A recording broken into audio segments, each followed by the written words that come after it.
Right, Muckers. This episode is a out and about with me type thing, where you can see some of the other stuff I've been up to this week, and also some behind the scenes stuff of some filming stuff we're doing for up and coming, episodes for the channel. Anyway, Muckers, first thing I did this week is I went and caught up with the Fud Weasel and his good old massies. So, roll the titles.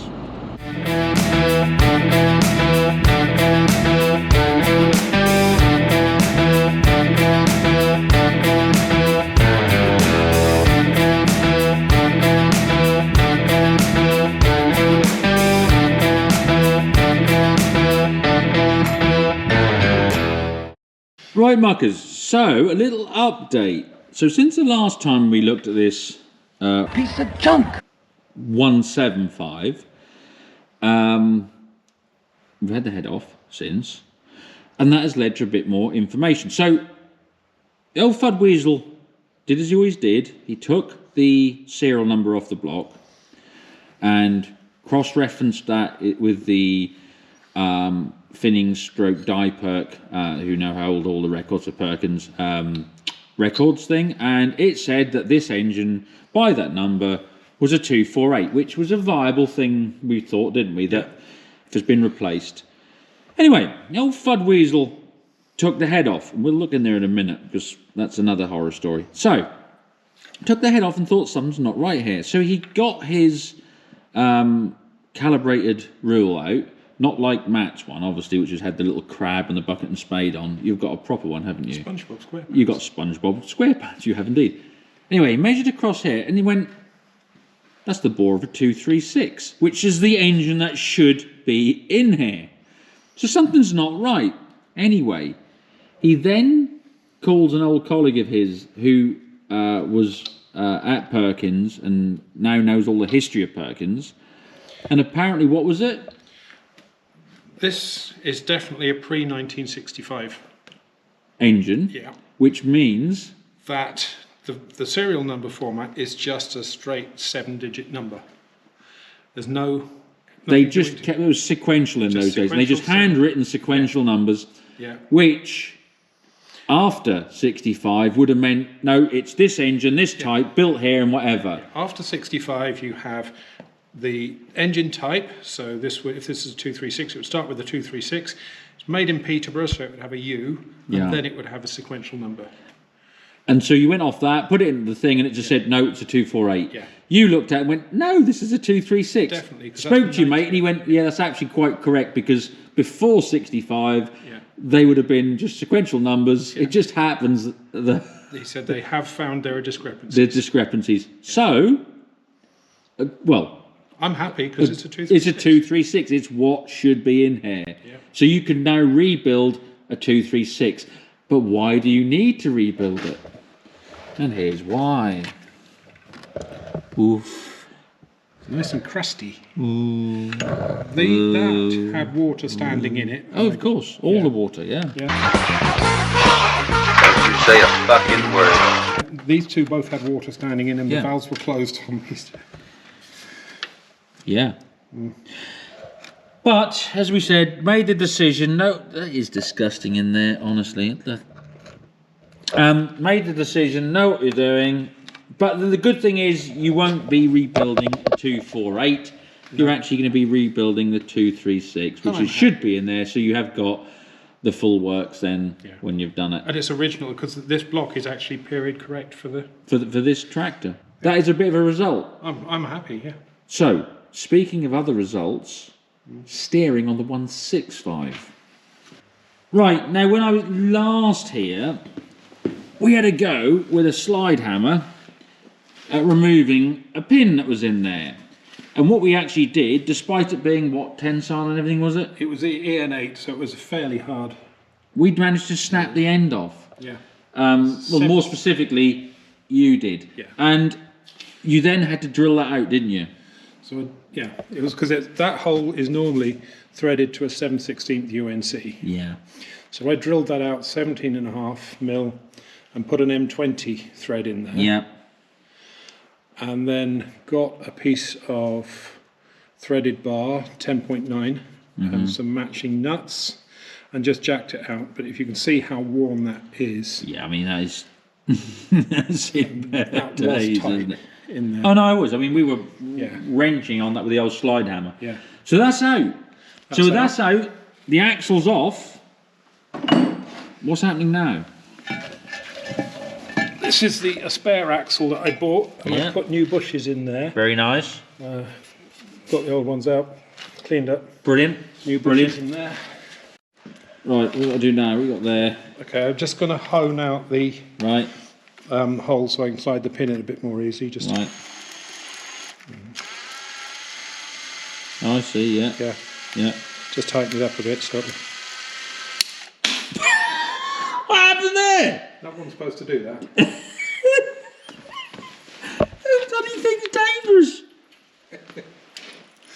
What's that? Is that broke? Was it all right? No, All the bits. What? It's a spring. Oh, that's real quality. That is. dear. It wasn't supposed to do that. So what are we going to do with that then? I'm That looks like some sort of sex toy. If you want that far enough, you have to have a piece of fishing line on it. Get it back.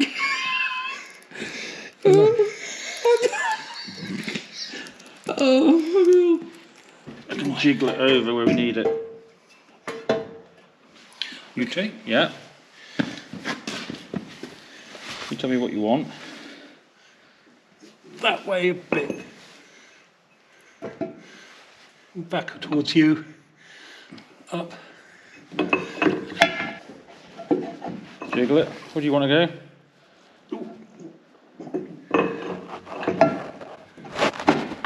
You got that in there? Ooh, Yep. bloody hell, slid right in there, lovely. And so get the thrust washers in there when it's on axle stands, both Yeah. sides. Put the retaining bolt back in, and then we're ready to go. But Right, so, the only other job is when you've got this all in place, you just check the clearance, right, front and back, Yeah. and then you decide how many shims to put in with the thrust washers. I see, okay. Right, Muckers, so these both are selector packs for the Fordson Major. And there you go, as we looked before, in there. As you can see in there, I put this there. What happens is you've got, as I said, the actual gear lever selector there, which does that. Now that part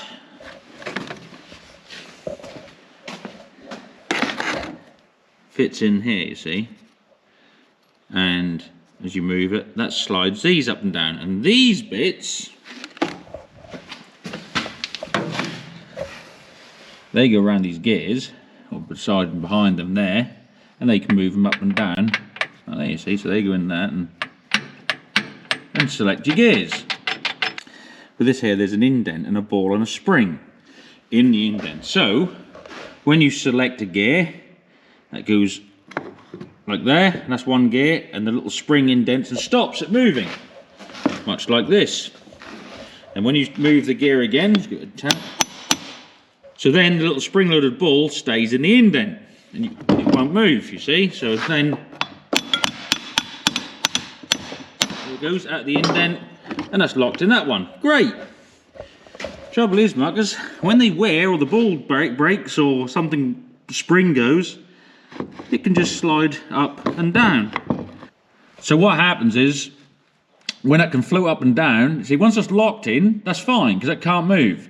But if I can float up and down that shaft, when it's just stood there in neutral, or you think that's neutral, and that's chattering along like that, it's just sliding up and down, the next thing you know, it's going like that and try to mesh into a gear. And you can hear the teeth try to engage, and the tractor starts trying to move forwards or backwards. That's not a good idea. Use this one, get it all cleaned up and done, and then fit it on there. And the job should be a good one.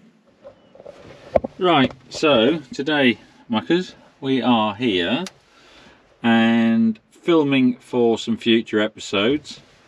And what we're going to do, me and Matt are going to lift that cab off that Matador using this John Deere.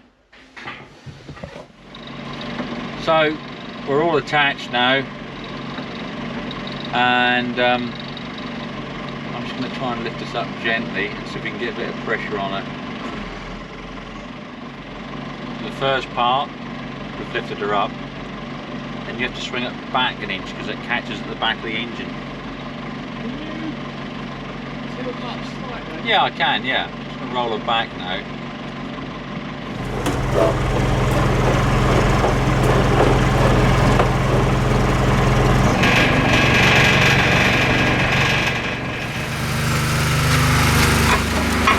Get these off here, Dan. I am getting them off. Good old boy. Now, the other thing I'll be getting on with in the next few weeks is this little grey Fergie. As well as that, we've got the new rad, obviously, in the county crawler. So we can start buttoning that all back up again and hopefully get it run up to temperature and see how we go with that. We've still got to do an oil change on that, as I said, because every time we went to get that warm, something else went on the cooling system, so that's still got to be done. You can keep up with all the other stuff we do you know, throughout the week, in between the videos themselves, on Instagram, and you can get me there on Mucker4890, and I'll be putting up, you know, pictures and videos and just keeping you up to date with what we're up to.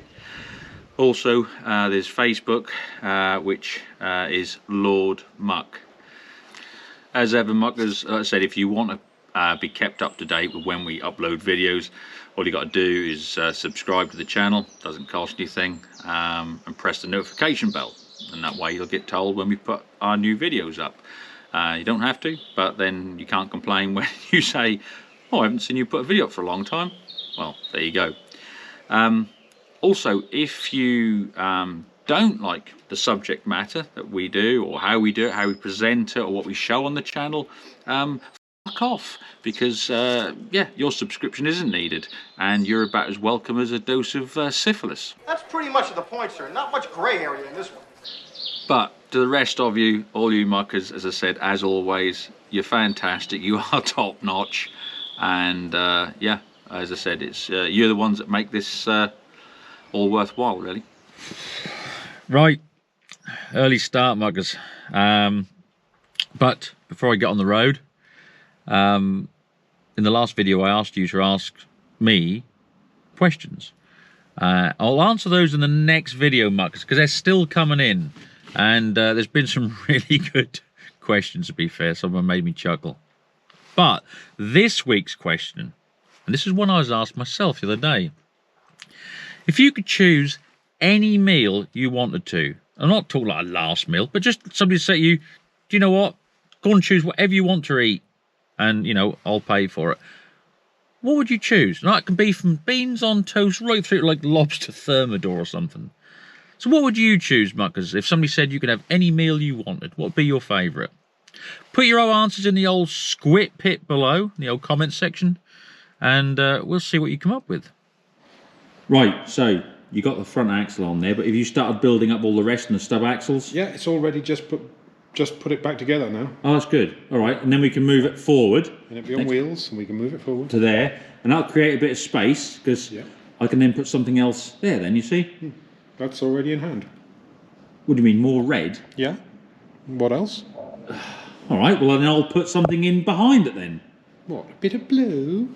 No, not necessarily. I'll see your other bit of red, and I'll raise you a green. Is it that time again? Do well.